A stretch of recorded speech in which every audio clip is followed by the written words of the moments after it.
नमस्कार दोस्तों, कलयुग के चमत्कार संतों की वाणी में आप सबका स्वागत है।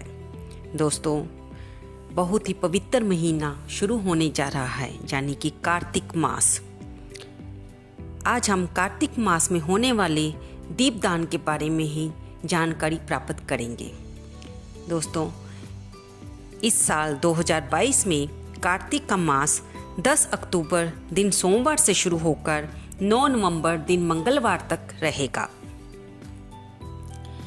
आइए जानते हैं कि दीपदान किसको कहते हैं, कैसे किया जाता है और इसका क्या महत्व है, कैसे करना चाहिए, कहाँ पर करना चाहिए, दीपदान के क्या नियम हैं। आइए हम इस बारे में जानकारी लेंगे। दोस्तों, अगर अभी तक आपने मेरे चैनल को सब्सक्राइब नहीं किया है तो कृपया इसे सब्सक्राइब कर लें, ताकि हर आने वाली नई वीडियो की नोटिफिकेशन आपको मिलती रहे। आइए अब जानते हैं दीपदान। दीपदान सुना तो सबने है, लेकिन कहा किसे जाता है।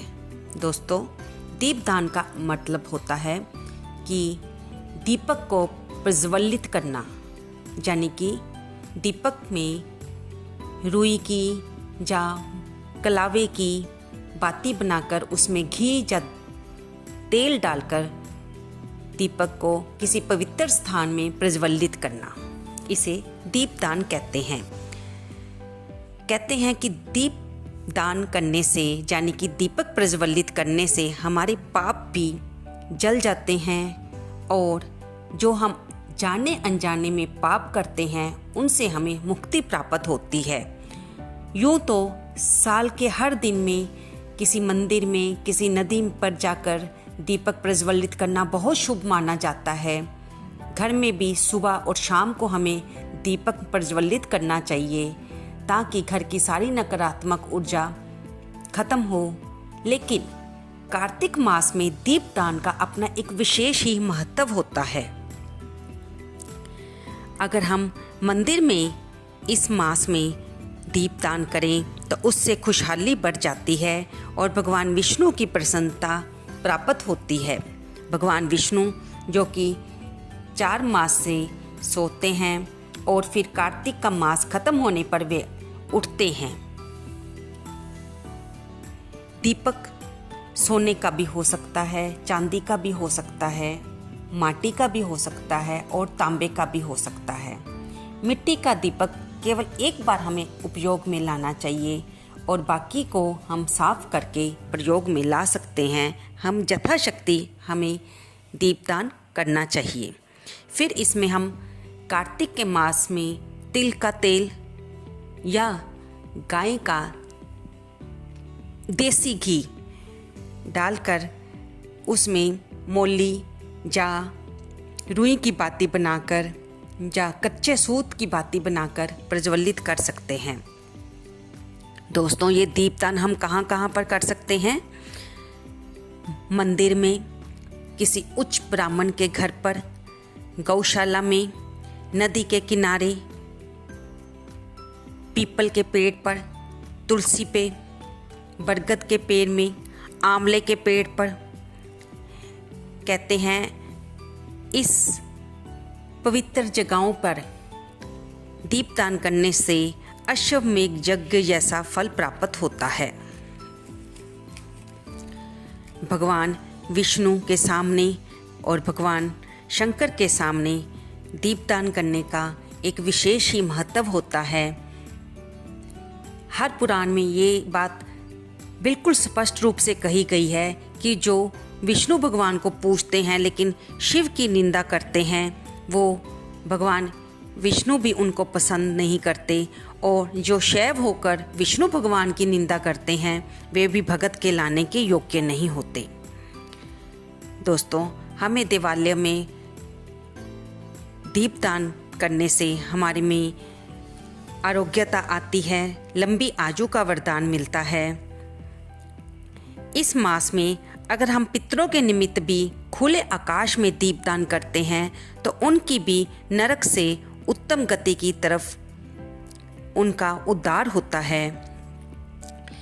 अगर हमने अपने पितरों के निमित्त दीपदान करना है तो हमें अपने घर की छत के ऊपर जाकर खुली छत पे आकाश की तरफ अपने पितरों को प्रणाम करते हुए भगवान विष्णु को अपने मन में धारण करके उनके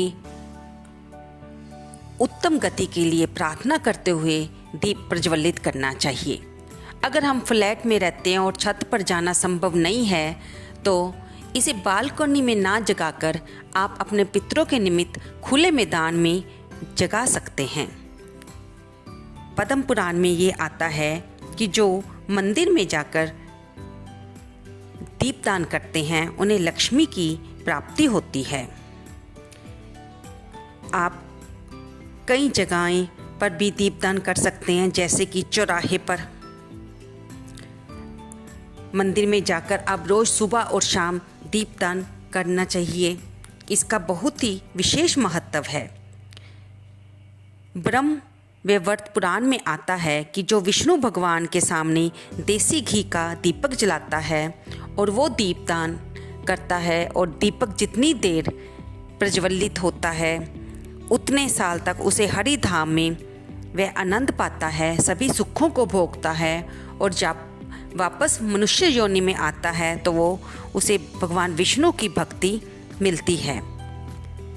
अब ये सोचा जाए कि कार्तिक मास में दीपदान का महत्व ज़्यादा क्यों है।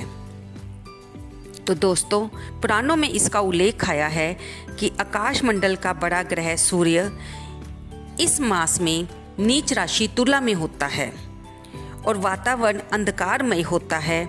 इस वातावरण में से सारी नकारात्मक को हटाने के लिए दीपदान किया जाता है।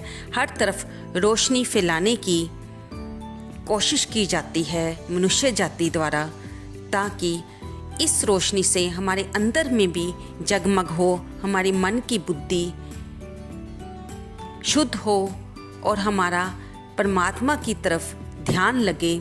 संसार के कामों को करते करते हम भगवान की भक्ति को प्राप्त करें। कार्तिक मास में सुबह उठकर सूर्योदय से पहले स्नान करना और जप तप करना, इसका बहुत ही महत्व है। हमें तारों की छाया में उठकर नहा धोकर प्रभु का भजन करना चाहिए घर के मंदिर में, और फिर अपने जहाँ पर आप रहते हो वहाँ बाहर मंदिर में जाकर आपको दीपदान करना चाहिए।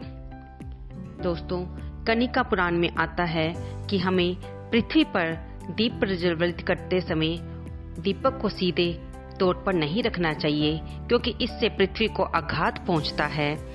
हमें दीप प्रज्वलित करते समय उसके नीचे कोई पीपल का पत्ता या फिर चावल के दाने या सप्तधान का आसन बनाकर उस पर दीपक को प्रज्वलित करके रखना चाहिए। अब बात आती है कि हमें दीप प्रज्वलित करते समय कौन सी सावधानियां ध्यान में रखनी चाहिए। दोस्तों, सबसे पहले तो जब हम दीप प्रज्वलित करें हमें अपना सिर ढककर दीपक की बाती को जलाना चाहिए। दूसरा, जब आप दीपक प्रज्वलित करें तो आपका मुंह पूर्व या पश्चिम की तरफ होना चाहिए। घर में तिल के तेल या देसी घी का दीपक में प्रयोग करना चाहिए। कभी भी मुंह से फूंक मारकर दीपक को बुझाने का प्रयत्न ना करें, ये अशुभ माना जाता है। समय अनुसार आप इसमें बत्ती को गिनती से बनाकर रख सकते हैं और दीपदान को प्रज्वलित कर सकते हैं। कुछ लोग पूरे साल की 365 बत्तियां बनाकर कार्तिक मास की पिछली 5 एकादशी जिसमें भीष्म पंचक व्रत आता है उसमें नारियल की गरी के बीच में रखकर उसे प्रज्वलित करते हैं और इसे पूरे साल का दीपदान माना जाता है।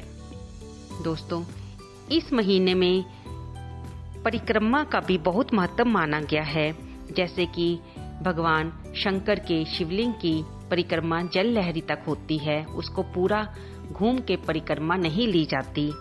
इसी प्रकार जिस मंदिर में भी आप जा रहे हो वहां पर परिक्रमा करें, इसका बहुत ही महत्व माना जाता है। सूर्य देव की जिस प्रकार से 4 परिक्रमा कही जाती हैं, तुलसी, पीपल, आंवले की भी आप यथाशक्ति 7, 21 या 108 परिक्रमा कर सकते हैं। जहाँ पर मंदिर में परिक्रमा करने की जगह ना बनी हो, वहाँ पर आप जिस जगह पे खड़े हैं अपने मन में प्रभु को प्रणाम करके वहीं पर घूमकर उनकी परिक्रमा कर लें। अगर आप ब्रिज में हैं तो वहाँ पर बरसाने में परिक्रमा करें, गोवर्धन पर्वत की परिक्रमा करें। तुलसी विवाह जो कि एकादशी के दिन मनाया जाता है, माँ तुलसी की 108 बार परिक्रमा करने से भी बहुत शुभ लाभ मिलता है। दोस्तों, परिक्रमा करने से क्या होता है? परिक्रमा करने से हमें आरोग्यता मिलती है, हमारा मन खुश होता है, हमारे मन में, हमारे शरीर में, हमारी आत्मा में सकारात्मक ऊर्जा का विकास होता है और इससे हमें अपने जीवन में एक नई ऊर्जा का संचार होता है और हम अपने जीवन के कामों को करते करते भगवान की भक्ति को प्राप्त होते हुए अपने जीवन को सुखीमय व्यतीत करते हैं। दोस्तों, आपको ये जानकारी कैसी लगी कृपया कमेंट बॉक्स में अवश्य लिखकर बताएं। इस वीडियो को लाइक करें, शेयर करें और सब्सक्राइब करें। दोस्तों, कार्तिक मास का महत्व अपने आप में ही बहुत माना जाता है। कार्तिक मास में त्योहारों का मास गिना जाता है। दीपावली, नरक चतुर्दशी, कार्तिक पूर्णिमा, रमा एकादशी और भीष्म पंचक व्रत ये अपने आप में बहुत महत्ता रखते हैं। इन दिनों दीपदान करने से हम अपने पापों से भी छुटकारा पाते हैं और प्रभु की भक्ति की तरफ अग्रसर होते हैं। धन्यवाद दोस्तों।